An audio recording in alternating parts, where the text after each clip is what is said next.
It's another flip video, everybody. It's Mr. Land, history teacher, U.S. history, 8th grade. Let's get going. Video number 8. Now, for this video, we're going to do something a little different. Notice that you did not get a note sheet as you normally do. Instead, you got the foldable that looks like this. So we're going to use this today for our video. So make sure you have this in your hand to answer with this video today. The title of this video is Representative Government, and that's what we're going to be doing. Here is the foldable. So when you do your answers with this video, I want for you, see the pictures right here? I want for you to answer the questions that are right up top. Right up top. I'm going to tell you 5 stories today, mini stories about how government came to be in America. And we're going to use this foldable. Make sure you have that. You ready? You ready? Know what to do? Now, I'm going to use some vocabulary words. You do not have to write these down. We'll use them in class, and I'll get you to write them in class. But these are the vocabulary I will use. I'm going to use these words. Let me pronounce them for you. The first word is Burgess. I'm going to use the word Constitution. I'm going to use a new word that we're going to learn called the legislature. And then I'm going to use the word at the bottom, number 4, which is the civil liberties. Okay? Now, you ready? Got your form here, your foldable. Going to do these questions at the top. You ready? Let's go. Big question number 1. What were the influences and traditions that created government in the United States back then, the 13 colonies? So how did government come to be? What were the things that were making it come alive and grow in the 13 colonies? That's what we're going to learn. I'm going to tell you 5 mini stories, and we're going to do questions from each one. You ready? Here is the first story, but before we do that, we have to know a little bit about where the colonists are coming from. What country did they come from, most colonists? They came from this country on your screen right here. This is England. And because they're from England, what did they bring with them other than their traditions? They brought those influences of their home world with them to the new world. So these traditions and influences that they knew because of their home in England came with them. And this is where the beginnings of government really start to take place. So let's look at 5 examples in 5 mini stories. Story number 1 is the Magna Carta. So we're going to start right here. I want you to check. There's the Magna Carta right there. And I want you to answer the questions right here. Now, the Magna Carta is also known as the Great Charter. Well, we got to go back all the way to year 1215. In the year 1215, there was a nasty King John. And long story short, he was trying to prevent a civil war from breaking out in England.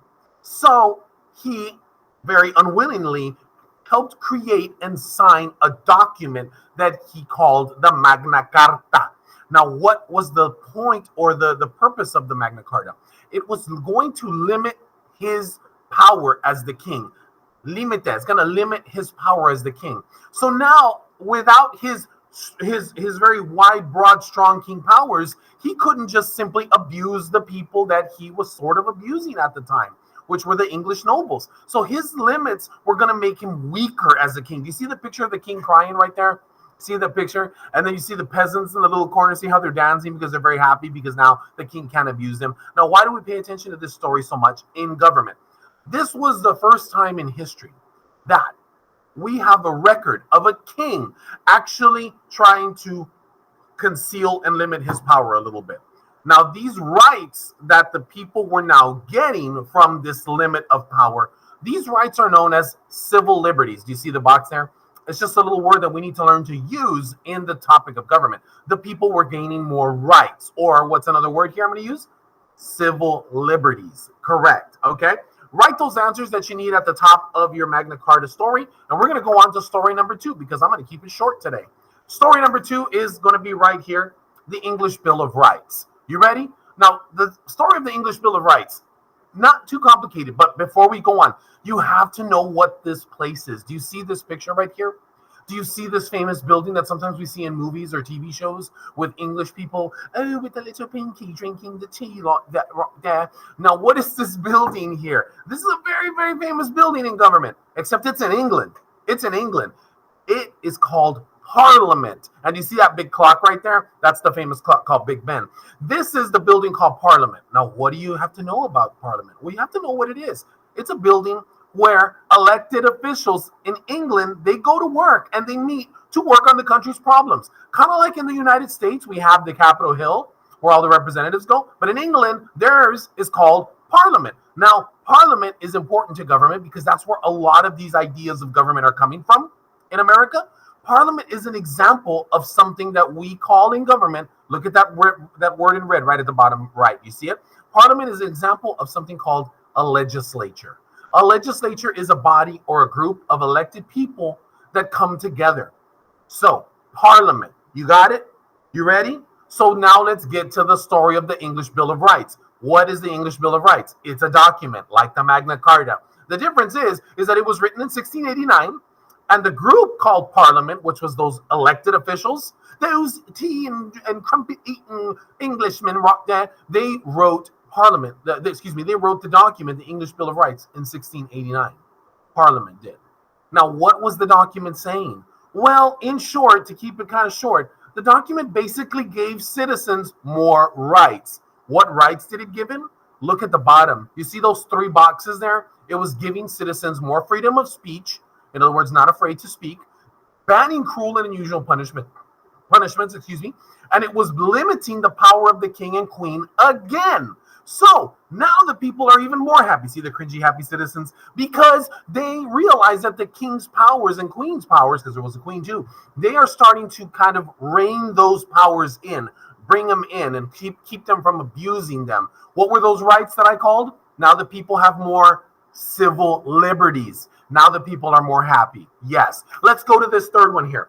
Now we have something called the House of Burgesses. This one's a big one. This is a really important one right here. Now, House of Burgers. House of Burgers. I'm kidding. We do call it the House of Burgers in class because it sounds like burgers. But the word is Burgesses.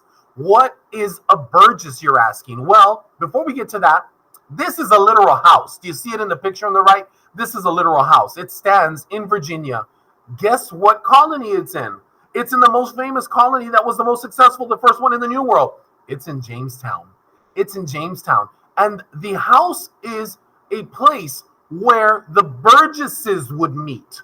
It was created in 1619 by a Governor George Yeardley, who brought together 2 members from 11 towns in Virginia, or 11 settlements. And these men were going to be called a legislature, a group of elected officials who would speak for the people.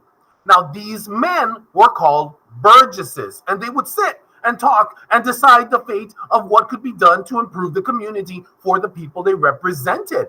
Now, look at those faces down there. Thomas Jefferson, he was a Burgess. George Washington, he was a Burgess. He was elected.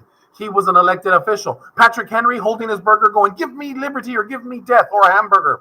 He was a Burgess. These men were representatives. Now, why is this a big deal in the colonies? Because in 1619, when the Virginia House of Burgesses was created, it was the first time in America that a little government actual official building had been created with a legislature. It had never been done before, and it was the first time in the colonies in America that this had ever happened. So do your questions right here, and let's go on to the fourth story.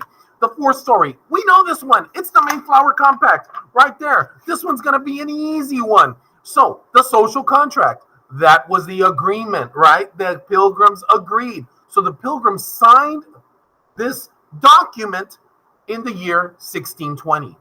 Now, what did they agree to? They agreed to give up some of their rights in exchange for freedom and protections. That is correct. And we already know the story. And now they felt safer and they had law and order. And this was the first time in history, the first document that ever started the colonies to self-government, to govern themselves. We know this one, people. We did it in class together, right? We should know it pretty well. Now, that takes us to the last one. Now, this one's a little weird one. We haven't studied this one at all, but it's brand new. But here it is. We're going to call this the Fundamental Orders of Connecticut.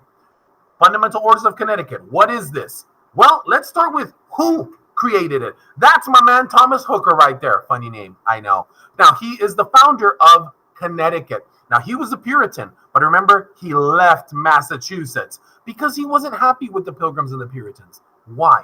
In the year 1639, Mr. Hooker of Connecticut, the founder, he decides that he wants men to have more voting rights and not simply be a religious colony, but more a political colony. So Mr. Hooker writes something that he calls a constitution. What is a constitution? A constitution is a document that is a plan for how a state or a group or an organization will run itself. Now, this is the first time in the New World that anyone has written a constitution. Yes, I know. You might be thinking, wait a minute, don't we have a Constitution of the United States that starts with "we the people"? Yes, we do. But that's not the first constitution that was ever created for the 13 colonies. No, this one right here, the Fundamental Orders of Connecticut, that is the first constitution ever created in the 13 colonies by Mr. Hooker. Listen, thank you for hanging in there today. I hope you got your answers. I really appreciate you. This is a tough lesson, but I know we're going to see each other soon. You guys have been awesome. All right. Bye, everybody.